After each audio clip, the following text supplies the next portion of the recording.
Good evening, Carvin, and welcome to Warehouse Christian Radio and Beauty for Ashes. It's indeed an honor and such a privilege to have you join us here today. I mean, you're one of our South Coast boys, aren't you?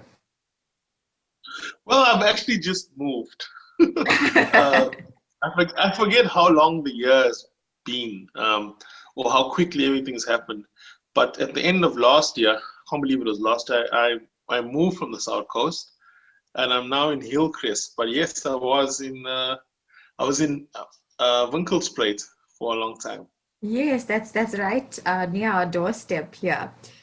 But let's get to it, Carvin. So, comedy. Can you tell us how it all began? Were you the class clown in school? I'm sure many people want to know No, that. Where did it start? no, I wasn't. A lot of the people I schooled with are quite surprised.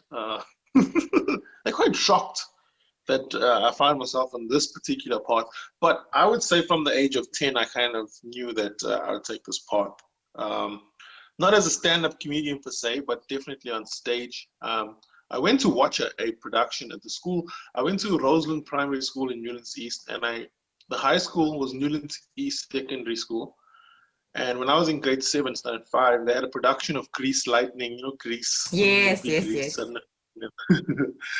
And I went and we watched this Grease, all these colored children playing the characters of Grease, Danny Zuko, and I remember watching it. And we weren't that exposed to theater and to Of course. Yeah. seeing our own people on stage. But I remember watching that. I was I was 10 years old at the time and thinking to myself, this is what I'm gonna do. Wow. I'm going to go and yeah. And one of your greatest achievements, I would think, include the Choice Comedian of the Year award, and that was in 2018. And that's You- is it equivalent to the Oscars, I hear, of comedy in South Africa? Yeah, well, in every genre or in every field, you have the pinnacle of achievement. So Yes. in comedy, that's the highest award you can achieve. There's nothing higher than that in South African comedy. So Wow. from that perspective, yeah, that is the highest achievement. It's not, you know what? But it's not the most important thing um, in your career. The most important moment is often the first moment you do something, because an awards is a mixture of things. It's a mixture of other people's achievements, and then Yes. even if you get the crowning main award, um, that doesn't really have the same sort of feeling as um, when you do your first solo show. That for me was probably the biggest moment in my career, because it also validated some of the feelings I had about comedy, which is that I wanted to do it without swearing and I wanted to do it on my own. Right. But let's go a little bit back. So before comedy, a lot of people probably don't know this, but you're a journalist, right?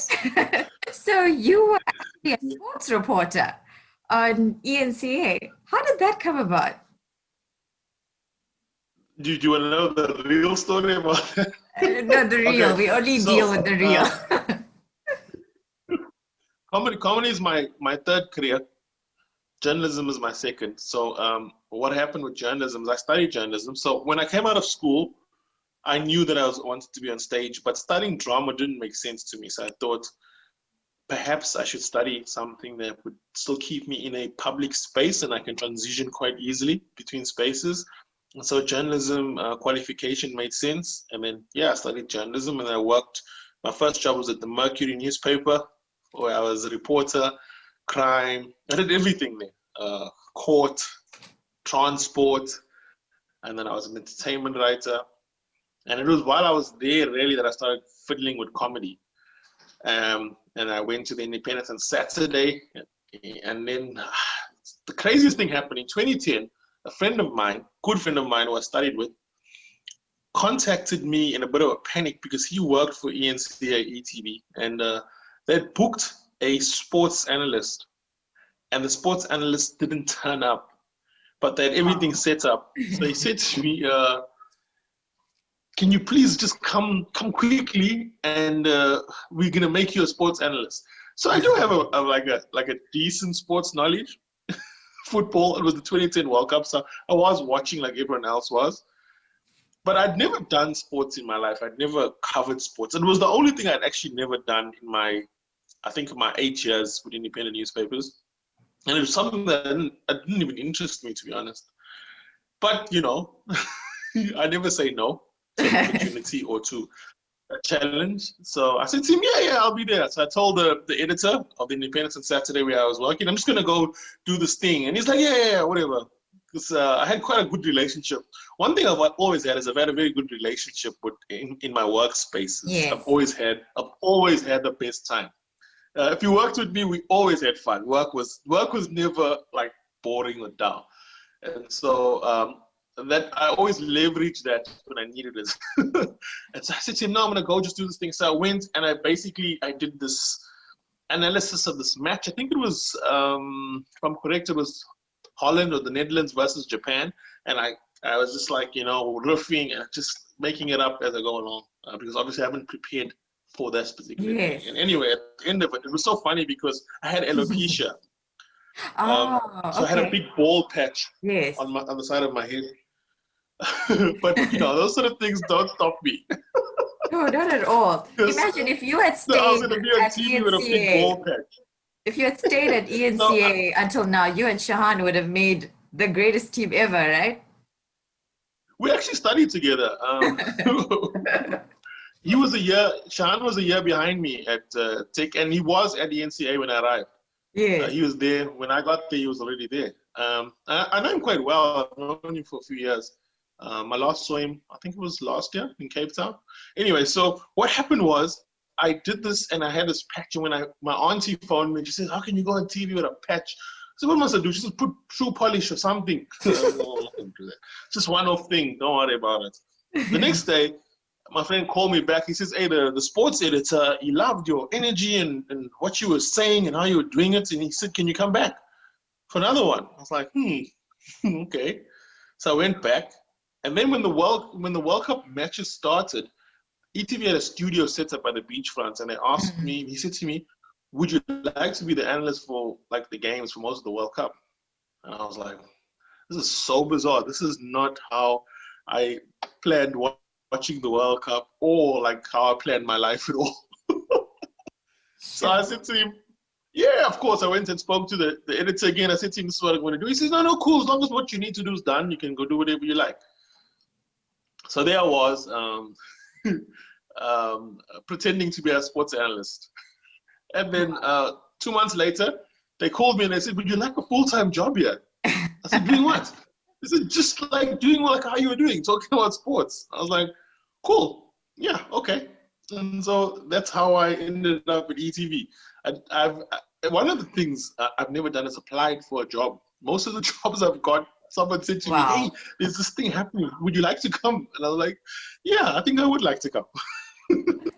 And that's how I ended up there. Yeah, that's where I say that's favor for you right there. That's the favor. Yeah, it is. Absolutely. Throughout. Absolutely. And, maybe you can just talk to us throughout your career, as a journalist, as a comedian. How has God been faithful to you and your walk with God through this time? So when I said I had three, the first thing I ever did was I was a gospel, I'm going to say musician, although I don't play instruments. So I was a Christian performer. I was a rapper.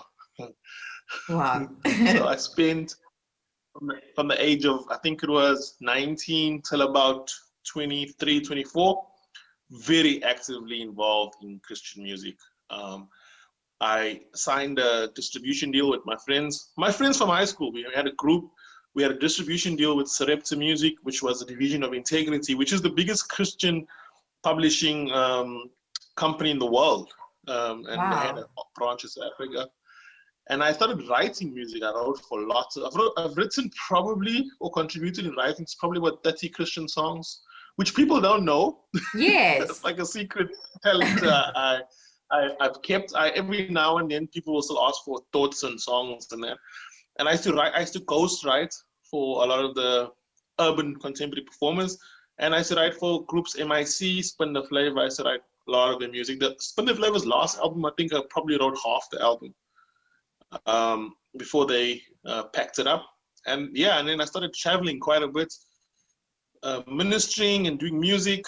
And so, you know, as life started unfolding from that point, I always believed that it was a seed sown being reaped. That makes sense. Wow. So Yes. those early seeds sown, I've always walked through my life, and as things happen, I'm not surprised like or shocked. I'm like, it's the reaping of seeds that were sown Yes. very early on. Yeah. Stay tuned, guys. We will have more from Carvin Goldstone after this.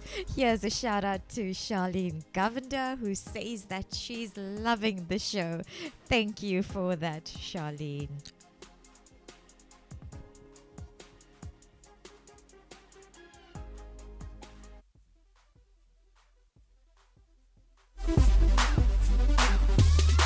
We so impressed with them ladies who be driving Mercedes, who be driving them crazy, and we gotta be crazy. We so impressed with them fellas who be making them jealous, who be making them stellas, and we gotta be crazy. The king on the throne left his heavenly home, never did a thing wrong, but they crucified him on a tree that he made. It was crazy how it set the stage for his resurrection from the grave. That gets me amazed. You see the flyest man with $100 grand in your hand, swag right, sag tight, and a Gucci band. You can be the richest, be the smartest, be the hardest, all of that, but I guarantee before I got they all are falling back. Used to want a lot of things, all the stuff that's on TV, education, cars and clothes, flashing lights and jewelry.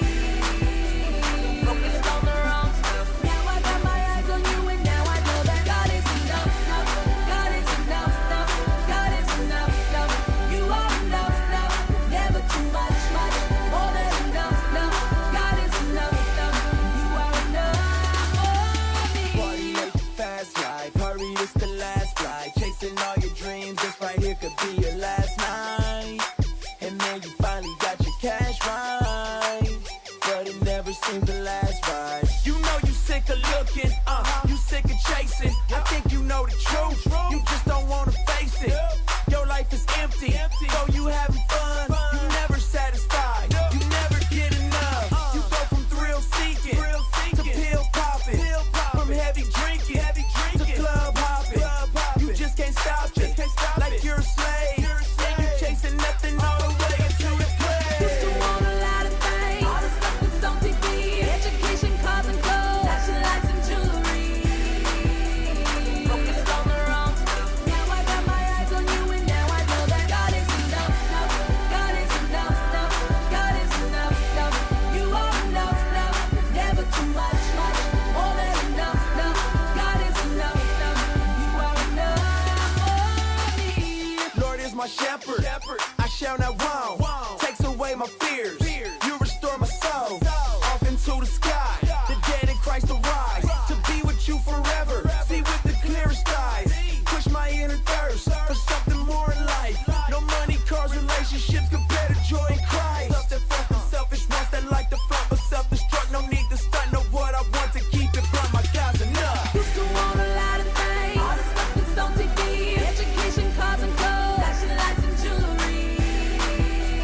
Focused on the wrong stuff. Now I got my eyes on you, and now I know that God is enough, enough. God is enough, enough. God is enough, enough. You are enough, enough. Never too much, much. More than enough, enough. God is enough, enough. You are enough for me. I don't need these worldly things, no. I don't need these worldly things, no. More of you and less of me, God. More of you and less of me, God. I don't need these worldly things, no. I don't need these worldly things, no. More of you and less of me, God. More of you and less of me. God is enough, enough. God is enough, enough. God is enough, enough. You are enough, enough. You're never too much, much. More than enough, enough. God is enough, enough. You are enough for me. Hey, what's up, guys? Carvin Goldstone here, and you are listening to WCR. It's Kirshni Perumal, presenting Beauty for Ashes.